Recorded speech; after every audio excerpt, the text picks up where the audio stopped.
Session 4, Julian's 14th revelation, the 4th. Well now, Julian is well into her revelations, the 14th. There are 16 revelations and this is the 14th. And there's been a great deal for her to puzzle over, marvel at, be attentive to. And one of the things that's becoming very clear is that what she's seeing or what she's being shown is not always the same as what Holy Church teaches. We all probably have problems with our institutions, large and small. They are the greatest puzzle, you might say, for human interaction, because without them, we don't have a way of working together. We don't have a way of holding memory. However irritated we might be with the church, we wouldn't have the Gospels if it weren't for the church, because where would they sit? Who would be custodian of them? If it all just depended on us as individuals, we really would be in trouble. So we need our institutions. But as we all know, they can also be the very thing that kills the spirit. And it's so easy to fall into the habit. In fact, I think this might be inevitable. If you have an institution, at a certain point, you find you're serving the institution and not the thing for which the institution was created. Unless you're a rebel, in which case you walk away. And that can be really helpful. You can be a disruptor, that can be really helpful. Or it's simply a kind of giving up. Quite a lot of women mystics at the time of Julian, particularly the continental ones, actually gave up on the church. And their writings are quite anti-clerical. And they, as it were, turn inwards. They become just mystics. They separate themselves off from their institution. But Julian doesn't do that. Over and over again, and of course this might be because she's anxious about persecution, but she's a brave woman, and if she's writing in her cell with a degree of safety, perhaps she didn't need to do that, but as a matter of fact, she does often say, I will not leave the teaching of Holy Church, and don't you either. You readers, don't you either. But that leaves her with mutually incompatible thoughts or understandings. And the one that's most puzzling to her is the one about sin and blame. So she says, I know, because Holy Church teaches me, that there are those, that we all sin, and some of us are damned for all eternity. And she lists them. The angels who fell from heaven, those who are not Christian, those who are Christian but don't behave like Christians, the Jews who did Jesus to death. That's a little anti-Semitic stab that those of us who love Julian don't like to read, but it was of her day. So there's this list that Holy Church has told her we're all going to hell. There is nothing in her visions that confirms this. Nothing. Not only does she see no damned souls, she doesn't see sin either. And she's left with this mutually incompatible set of propositions. One of them is to do with knowing, and the other is to do with seeing. And so we have this, if you look at your page, this is, I should say this is chapter 50. I gave you this references to the College and Walsh version of the Paris manuscript, which you probably don't want. Chapter 50, you'll find that in any edition of Julian that you choose to use. She says, I see, God, that thou art very truth in these visions. I know truly that we sin grievously all day and be much blameworthy. I may neither leave the knowing of this sooth, nor I see not the showing to us no manner of blame. That's several negatives, but I think she's saying I don't see any manner of blame. So she says, what is sin if I see it not in thee? What is it? And she's, at this point, this is the end of chapter 50, it's really urgent, as if she realizes she has this time, this powerful time of encounter, and this is her chance to have this, to understand this. And as we all know, when you ask for something to be explained and sorted out, you get, on the whole, something like this. You get, on the whole, something pretty mysterious in response that doesn't answer in a way that you feel is helpful and sorts it out and sorts it out for you tidily, but makes you look more, seek to understand more. My father taught me something so valuable when I was younger. He said, if you are offered two propositions and they both have some truth in them, don't get rid of one just to make a tidy one. Hold them both in your mind and your mind will grow. Best piece of advice. In our so judgmental world of ourselves and each other, our anxiety, I mean, it's just like the 14th century, honestly, it's just not the church doing the condemning now. Our anxiety to get it right, not to offend, our speech, our attitudes, our behaviour, this am I right, am I wrong thing, when we know there's truth in all of it somewhere, it's we who need to grow. And this is sort of what's happening to Julian, it seems to me. So she says, what is sin if I see it not in thee? And then our courteous Lord answered in showing full mysteriously, by a wonderful example of a Lord that hath a servant, and gave me sight to my understanding of both. And that's from the beginning of chapter 51. So, as her visions are happening, in that liminal,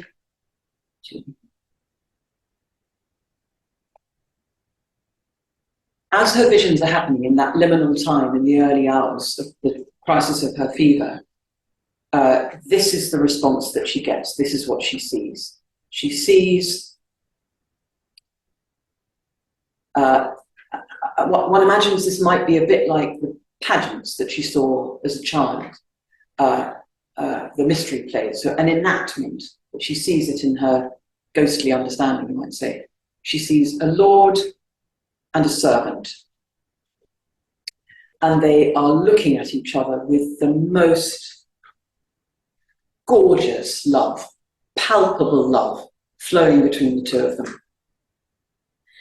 And then the Lord says something to the servant, which Julian can't hear, but it must be an instruction, because the servant immediately turns and runs to obey whatever this order is. Runs, and he runs with such haste that he trips, and he falls into a deep, deep ditch. And he falls in such a way that he is both very much in pain. His body is broken by this fall. And he's moaning and groaning, she says. But the worst and he's alone. He's all on his own, moaning and groaning in terrible pain. But the worst pain is that he's fallen in such a way that he can't see his Lord anymore. So he can't see that his Lord is still looking upon him with the same gorgeous love. That's what she sees. And it is mysterious. And she says that I That's all I saw at the time. And then she says, and this is all in chapter 51, 20 years later, I heard this said to me, look again at this example, look in more detail. And that's what she does. Now, in my story of Julian, I have her, she has her visions, she goes through a process of discernment, she ends up in the anchor hold, and some time after she's been in the anchor hold, she starts to write. And she writes, and as she writes, she revisits her visions, and it's an extraordinarily powerful time. The nib is her, so I'm left-handed, nib is her prayer as she writes. Really, really powerful experience of writing. But she keeps stopping at the 14th revelation. And she says, it's like the water is flowing, and I'm in this boat, and I'm flowing, and then the writing is the flow, and then my boat bumps up against an invisible barrier, and I can't get past it. And the invisible barrier is the 14th revelation. She says, I simply don't know what it is. So she starts writing. In despair, she stops writing. And then she has this is 20 years after the revelations, 1393 this would be, so in her cell now. She has hears this voice to say, look again. And this is what I wrote. So it is not untrue to the text, but I have imagined it further, and as you will see, there is an ecological aspect to it. But I think it's true. It's fair to what she's written. So she has this knowing there is sin and we're going to hell, and she has God saying, I make all shall be well. So I make all things well. Look again at the Lord and the servant. Look at every detail. Learn. I watch the words emerge from my pen, and the 14th revelation comes to life once more. The Lord is seated, and the servant stands before him. The Lord is seated, not like Bishop Henry, high up above us all. Incidentally, the bishop's throne in Norwich Cathedral is possibly nearly as high as the ceiling. It's so high. And it's from the 9th century. There is some argument as to whether it really was the bishop's throne, but that's what they use it for now, and it's all the way up there. So Julian would have seen this as a girl. So the Lord is seated, not like Bishop Henry, high up above us all, but on the ground, the earth, and the earth is dry and barren. The face of the Lord and the face of the servant are shining. They are in love with each other, this lordly squatter and the eager young man. And the Lord speaks, though still I cannot hear what he is saying. And the servant gathers himself on the instant of hearing his words, and turns to do his bidding, and runs in great haste, and trips, and falls into a deep ditch, as I had seen before. I look back up at the Lord, who now is high up above the fallen young man, like the bishop in the cathedral, but only because the man has fallen so deeply. And I can see the Lord's face, which is entirely towards the young man, and it is shining still with unchanged love and yearning. The Lord has not moved from his place on the barren earth. And I look back at the young man, and he is groaning, bruised, unable to move, and he has fallen so his face is away from the Lord, and he cannot see the look of love on his Lord's face, and he is completely alone, body crumpled and in pain, and abandoned, unloved, deep in the ravine whence he had fallen, only because he longed to serve his Lord. Only because he longed to serve his Lord, not because he sinned. Look again, Julian. I look back at the Lord still sitting on the earth, but so high above the servant, and now I can see into his heart, and I feel a great joy, a magnificent joy, but a waiting joy.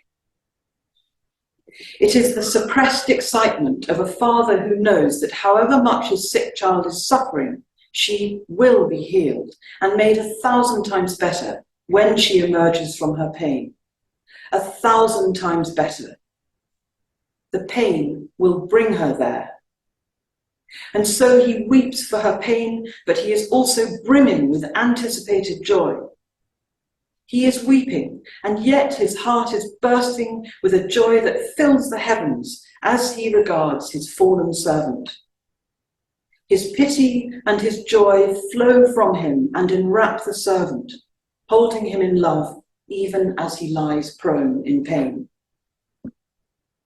And I look back at the poor servant lying in the mud, moaning and weeping, unable to move, his face in the mud, turned away from his Lord, utterly unknowing. I look into him. He has not sinned. He was just in a hurry to obey. Look more closely, Julian.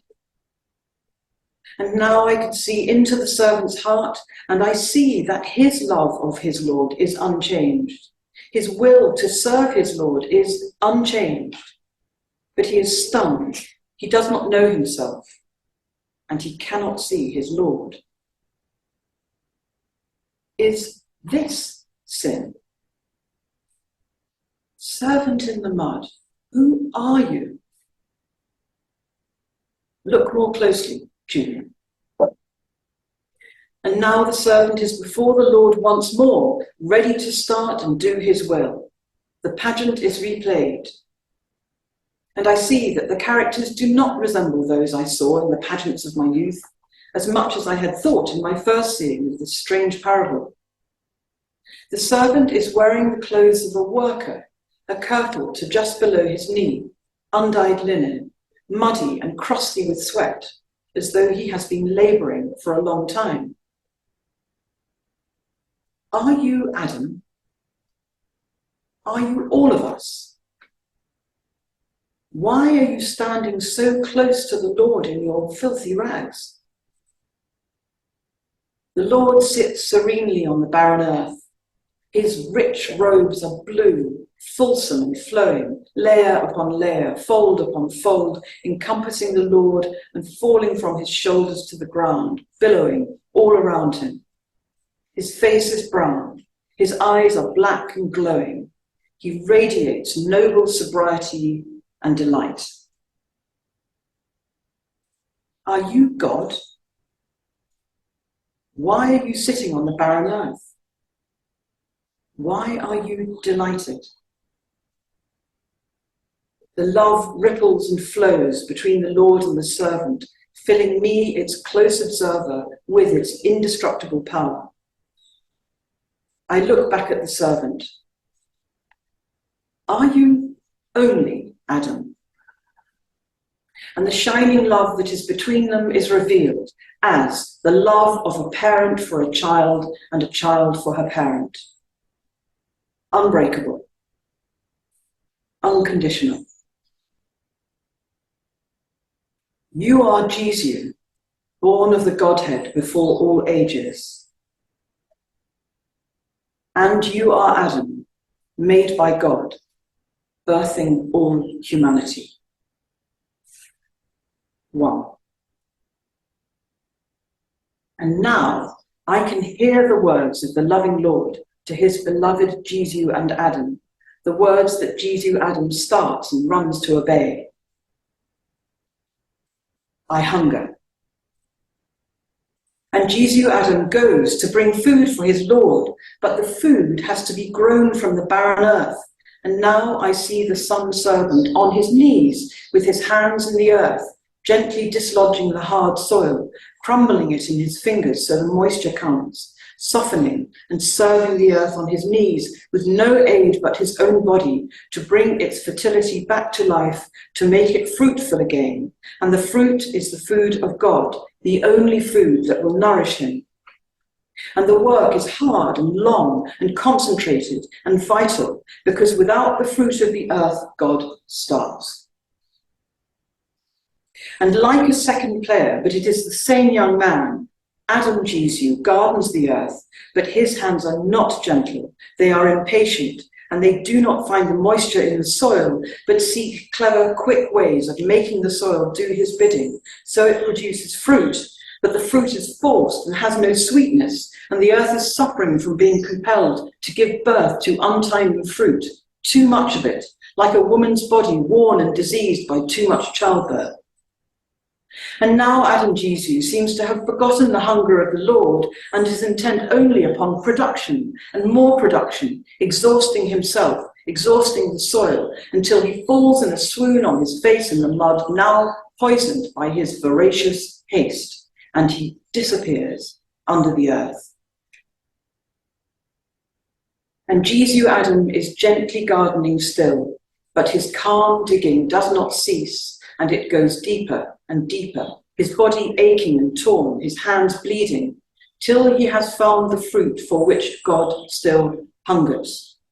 Adam Jesu himself, lying in deep darkness, full of shame at his foolish, well-intended greed, helpless to amend. And Jesu Adam brings him forth up into the light, and Adam Jesu is holding the hands of all humanity, all of us, I know not how, in our muddled, mistaken, lost helplessness, leading thousands upon thousands upon thousands of souls, till all the souls of the world are released into the light, their pain ended, their sight restored, and they gaze upon the loving Lord whose love has never ceased. Only Adam Jesu could not see it. And Jesu Adam has felt all that pain, that shame, has gone to its source and been torn and wounded by it until he has found Adam Jesu and brought him into light. And now the gardening begins again, taken up by all humanity in imitation of Jesu Adam's gentle, unhurried tending. And the Lord eats of the unforced fruit, and at last he is satisfied. And Jesu, Adam Jesu, is with him, and his beloved mother Mary is with him, and all the thousands upon thousands of souls are with him, none excluded, as if they are one soul, and the rejoicing is beyond all that I can say. I marvel. Sin is behovely, but all shall be well, and all shall be well. And all manner of thing shall be well.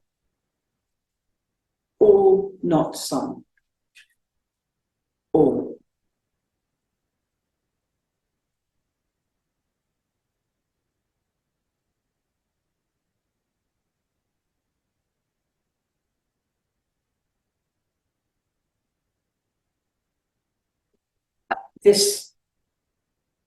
These next two passages are from the chapter, so that you can see that the basis upon which all that imaginary stuff came from me. So there is a treasure in the earth which the Lord loved, she sees. And she sees that the servant should be a gardener, delving and diking and sweating and turning the earth up and down, and seek the deepness and water the plants in time.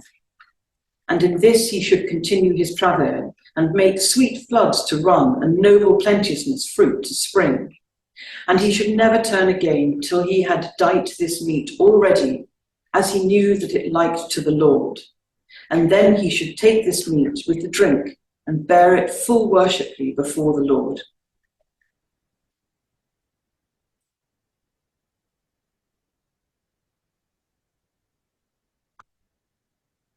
So in our meditation, I wonder if we might ponder this fruit for which God hungers. What is this fruit for which God hungers?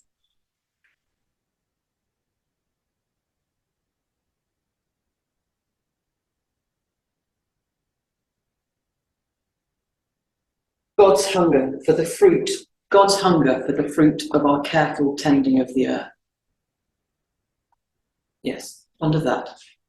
God's hunger for the fruit of our careful tending of the earth.